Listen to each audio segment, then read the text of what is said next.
என் உயிரின் உயிரான விடுதலை சிறுத்தைகளே,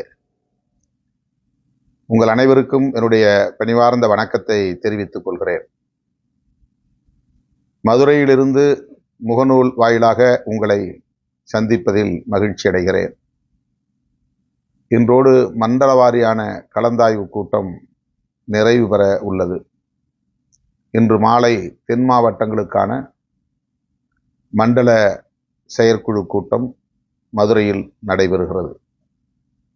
அக்டோபர் 2ஆம் தேதி நடைபெறவுள்ள மது மற்றும் போதைப்பொருள் ஒழிப்பு மகளிர் மாநாட்டுக்கான முன்னேற்பாடுகள் குறித்த கலந்தாய்வு கூட்டமாக இந்த கூட்டங்கள் நடைபெற்று வருகின்றன. இந்த கூட்டங்களில் பெருவாரியாக பெண்கள் ஆங்காங்கே பங்கேற்றார்கள். பெண்களின் பங்கேற்பு குறிப்பிடத்தகுந்ததாக கணிசமான அளவில் இருந்ததை நாம் அறிவோம். மிகுந்த ஆர்வத்தோடு கலந்தாய்வு கூட்டங்களில் பெண்கள் பங்கேற்று வருவது நம்பிக்கை அளிக்கிறது. நாடு முழுவதும் இது குறித்த விவாதம், உரையாடல் தொடர்ந்து நடைபெற்று வருகிறது. மக்கள் இதனை வரவேற்கிறார்கள். கட்சி சார்பற்ற நிலையில் இருக்கிற பொதுமக்கள் இந்த கோரிக்கையில் உள்ள நியாயத்தை உணர்ந்து விடுதலை சிறுத்தைகள் முன்னெடுக்கும் இந்த முயற்சியை ஊக்கப்படுத்தும் வகையில் வரவேற்பதை களத்தில் காண முடிகிறது. அரசியல் செய்யக்கூடிய சிலர் இதற்கு அரசியல் சாயம் பூசி இதன் வீரியத்தை நீர்த்து போகச் செய்கிற முயற்சியில் தொடர்ந்து ஈடுபட்டு வருகின்றனர். கடந்த 10ஆம் தேதி நாம் கொடுத்த பேட்டியில், செய்தியாளர்களின் சந்திப்பில் மிக தெளிவாக பதிவு செய்திருக்கிறோம். இதனை அரசியல் கணக்குகளோடு முடிச்சு போடக்கூடாது. தேர்தல் கூட்டணி என்று இதற்கு சாயம் பூசக்கூடாது என்று தெளிவுபடுத்தியும் கூட நம்முடைய கொள்கைகளுக்கு நேர் எதிரான பிற்போக்குவாத சக்திகள் இதனை ஒரு அரசியல் உரையாடலாக மாற்றி நமக்கும் ஒரு நெருக்கடியை ஏற்படுத்தி இதற்கு நாம் தொடர்ந்து விளக்கம் தரக்கூடிய ஒரு சூழலை உருவாக்கி இருக்கிறார்கள். அவற்றையெல்லாம் பொருட்படுத்தாமல் மகளிர் மாநாட்டை வெற்றி பெறச் செய்வதற்குரிய ஏற்பாடுகளில் இயக்கத் தோழர்கள் தீவிரம் காட்ட வேண்டும். இன்னும் 10 நாட்கள் எஞ்சியுள்ளன. செய்ய வேண்டிய வேலைகள் ஏராளம் உள்ளன. இந்த 10 நாட்களில் போதிய அளவுக்கு சுவர் விளம்பரங்களை எழுத முடியும். ஆகவே தோழர்கள், மது மற்றும் போதைப்பொருள் ஒழிப்பு மகளிர் மாநாடு உளுந்தூர்பேட்டையில் அணிதிரள்வோம் என்பதை ஆங்காங்கே சுவர் விளம்பரங்களாக எழுத வேண்டும். விளம்பர தட்டிகள், அதாவது டிஜிட்டல் பேனர்ஸ், விளம்பர தட்டிகளை வைக்க வேண்டும். கடைசி 4-5 நாட்கள் அல்லது ஒரு வாரம் வீடு வீடாக சென்று துண்டறிக்கைகளை விநியோகம் செய்ய வேண்டும். ஒரு பொது கருத்தை இந்த விவாதம் உருவாக்கி இருக்கிறது.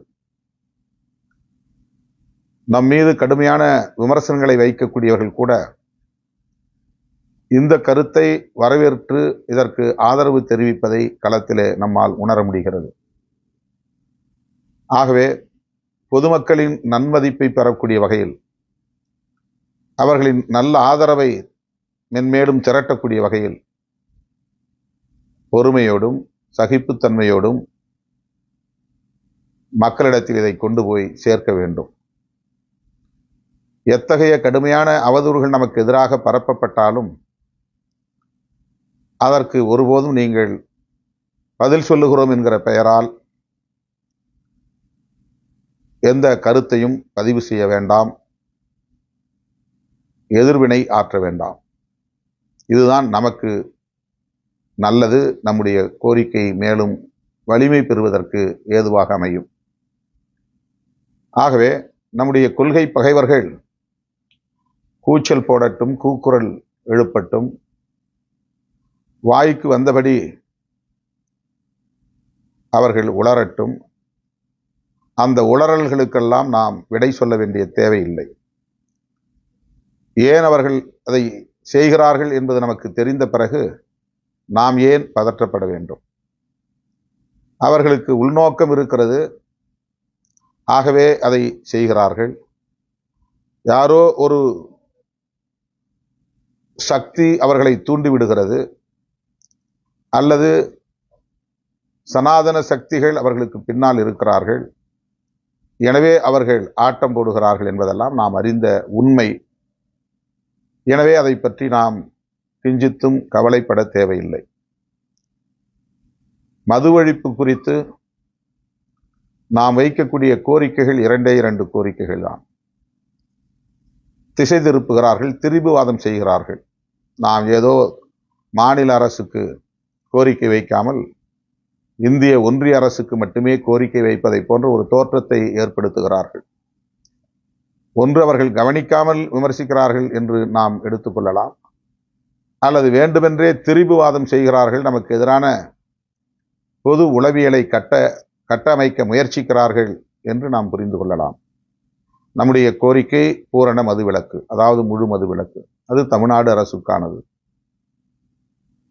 நமது இரண்டாவது கோரிக்கை தேசிய மதுவிலக்கு கொள்கை,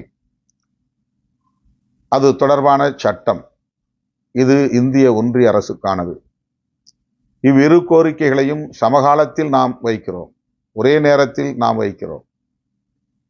அண்மையில் மாண்புமிகு முதல்வர் அவர்களை நாம் சந்தித்து இந்த இரு கோரிக்கைகளும் அடங்கிய கோரிக்கை மனுவைத்தான் நாம் வழங்கினோம்.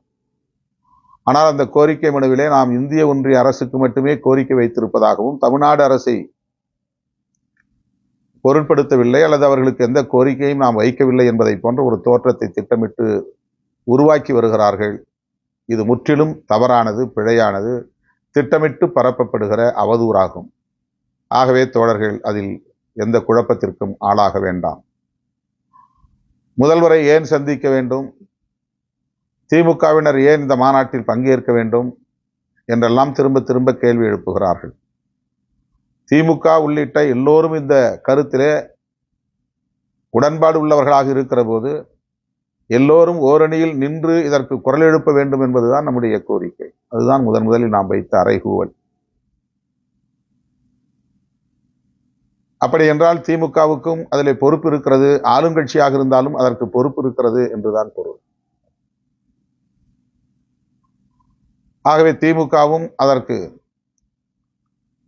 இணக்கம் தெரிவிக்கக்கூடிய வகையில், இசைவு தெரிவிக்கக்கூடிய வகையில், உங்கள் கோரிக்கை நியாயமானதுதான் என்று உறுதிப்படுத்தும் வகையில் இந்த மாநாட்டில் பங்கேற்க முன்வந்திருக்கிறார்கள். இந்த நிலையில் மீண்டும் நம்முடைய கொள்கை பகைவர்கள் அவர்கள் எதிர்பார்த்தது நிறைவேறாமல் போனதால் வாயிலும் வயிற்றிலும் அடித்துக் கொள்கிறார்கள். வாய்க்கு வந்ததை பேசிக் கொண்டிருக்கிறார்கள், வன்மங்களை கக்கிக் கொண்டிருக்கிறார்கள், பிதற்றிக் கொண்டிருக்கிறார்கள்.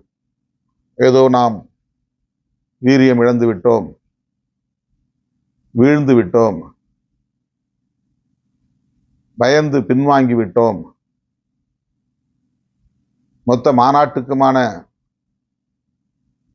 வீரியம் நீர்த்து போய்விட்டது, இது போன்ற விவாதங்களை நடத்தி கொண்டிருக்கிறார்கள். யார் என்ன விவாதம் நடத்தினாலும் அதை பொருட்படுத்த தேவையில்லை. அவர்கள் எதிர்பார்த்தது திமுகவுக்கும் விசிகாவுக்கும் இடையிலே உரசல் ஏற்பட்டு விட்டது, இதை பெரிய இடைவெளியாக்க வேண்டும், மிகப்பெரிய விரிசலாக்க வேண்டும், இதன் மூலம் திமுகவிடமிருந்து, திமுக கூட்டணியிலிருந்து விடுதலை சிறுத்தைகளை வெளியேற்ற வேண்டும், அதன் மூலம் திமுக கூட்டணியை பலவீனப்படுத்தி விடுதலை சிறுத்தைகளையும் நடுத்தருவிலே நிறுத்த வேண்டும் என்பதுதான் அந்த கொள்கை பகைவர்களின் ஒரே எதிர்பார்ப்பு. அது நிகழவில்லை, ஏமாந்து போனார்கள், விரக்தியில் வாய்க்கு வந்ததை சொல்லிக் கொண்டிருக்கிறார்கள். இதை தோழர்கள் தெளிவாக புரிந்து கொள்ள வேண்டும் என்று மீண்டும் வலியுறுத்த விரும்புகிறேன். இன்று மதுரையில் மண்டல செயற்குழுவில் பங்கேற்க வந்த சூழலில் மேலூரை ஒட்டியுள்ள பல்வேறு கிராமங்களில் கொடியேற்று விழா நிகழ்ச்சிகளுக்கு தோழர்கள் ஏற்பாடு செய்ததாக அறிய வந்தேன். அதனை தள்ளி வைக்க வேண்டுமாறு கேட்டுக்கொள்கிறேன். நேரமும் இல்லை, என்னுடைய உடல்நலமும் ஒத்துழைக்க இயலாத ஒரு சூழல் இருக்கிறது. தொடர்ச்சியான பயணம், ஒரு நாளைக்கு 20-22 மணி நேரம் பணிச்சுமைகள். ஆகவே இன்றைக்கு முற்பகலில் இந்த கொடியேற்று விழா நிகழ்வுகளில் பங்கேற்பதாக அறிவித்திருந்தார்கள். வர இயலவில்லை. மேலூர் வட்டாரத்தை சார்ந்த தோழர்கள் பொறுத்தருள வேண்டும். மாலை நடைபெறவிருக்கிற மண்டல செயற்குழுவுக்கு வர வேண்டும் என்று கேட்டுக்கொள்கிறேன். இன்னொரு நாளில் அதற்கென தனியே நேரத்தை ஒதுக்கி அந்த நிகழ்வுகளில் பங்கேற்பேன். ஆகவே ஏற்பாடுகளை செய்த தோழர்கள் பொறுத்தருள வேண்டும் என்று கேட்டுக்கொள்கிறேன். இந்த மண்டல செயற்குழு 2 இடங்களில் நடத்துவதாக முதலில் நாம் திட்டமிட்டிருந்தோம், மதுரை மற்றும் திருநெல்வேலி ஆகிய இடங்களில். ஆனால் நமக்கு போதிய கால அவகாசம் இல்லை. ஆகவே ஒரே இடத்தில் ஒட்டுமொத்த தென் மாவட்டங்களுக்குமான மண்டல செயற்குழுவை நடத்துகிறோம். எனவே திருநெல்வேலி, தென்காசி, தூத்துக்குடி, கன்னியாகுமரி ஆகிய மாவட்டங்களை சார்ந்த தோழர்கள், குறிப்பாக முன்னணி தோழர்கள், மாவட்ட பொறுப்பாளர்கள், மாநில பொறுப்பாளர்கள், அதிலும் குறிப்பாக மகளிர் விடுதலை இயக்கத்தை சார்ந்த தோழர்கள் கட்டாயம் தவறாமல் இந்த மண்டல செயற்குழுவில் பங்கேற்க வேண்டும். உங்கள் பகுதிகளில் இருந்து நீங்கள் மதுரையை நோக்கி புறப்பட்டிருப்பீர்கள் என்று நான் பெரிதும் நம்புகிறேன். மிக முக்கியமான ஒரு வேண்டுகோள், மாவட்ட அளவில், ஒன்றிய அளவில், நகர அளவில் மகளிர் விடுதலை இயக்கத்திற்கான பொறுப்பாளர்கள் இதுவரையில் நியமிக்கப்படாமல் காலியாக இருந்தால் 2 நாட்களில் அவற்றையெல்லாம் நீங்கள் நிரப்பிக் கொள்ள வேண்டும். மாவட்ட செயலாளர்களுக்கே அந்த அதிகாரம் இருக்கிறது. கட்சியின் மாவட்ட செயலாளர், மகளிர் விடுதலை இயக்கத்தின் மாவட்ட செயலாளர் இணைந்து காலியாக உள்ள நிரப்பப்படாத பொறுப்புகளுக்கு தகுதியானவர்களை தேர்வு செய்து நீங்களே அறிவிப்பு செய்ய வேண்டும். அதன் பின்னர் என்னிடத்தில் நீங்கள் மாநாடு முடிந்த பிறகு கூட ஒப்புதல் பெற்றுக்கொள்ளலாம். மகளிர் விடுதலை இயக்கத்தை சார்ந்த பொறுப்பாளர்கள் சீருடை அணிந்து மாநாட்டுக்கு வர வேண்டும் என்பதற்காக தலைமையில் இருந்து பல்லாயிரக்கணக்கான புடவைகள் அச்சிடப்பட்டுள்ளன நம்முடைய கொடி வண்ணத்துடன். அதனை என்ன அடக்க விலைக்கு நாம் பெறுகிறோமோ அதே விலையை கொடுத்து மாவட்ட செயலாளர்கள் கொள்முதல் செய்ய வேண்டும்.